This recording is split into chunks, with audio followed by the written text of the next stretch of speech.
বলবো, ভালো করব। ঘড়ির কাঁটায় ভোর ৬টা, শতাধিক মানুষের ভিড় নগরীর লালদিঘির ময়দানে। সবাই একসাথে ধ্যানে মগ্ন। বিশ্ব মেডিটেশন দিবস উপলক্ষে কোয়ান্টাম ফাউন্ডেশন ছিল এই আয়োজন। এতে অংশ নেয় বিভিন্ন শ্রেণী পেশার মানুষ।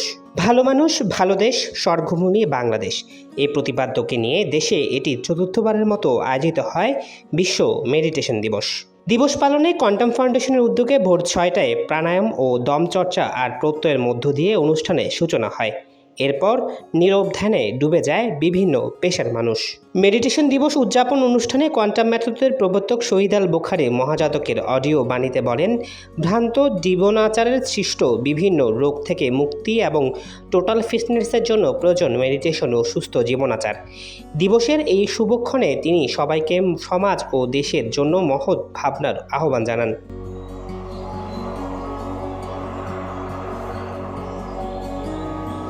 ঘণ্টাব্যাপী এই আয়োজনে সঞ্চালনা করেন কোয়ান্টাম ফাউন্ডেশন চট্টগ্রাম সেন্টারের অর্গানিয়ার coordinator SM Sajjad Hossain.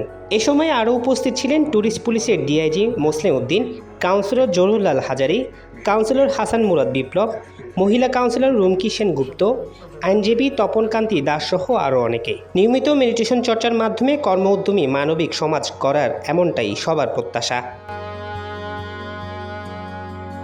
Zulkar nine, দৈনিক আজাদী।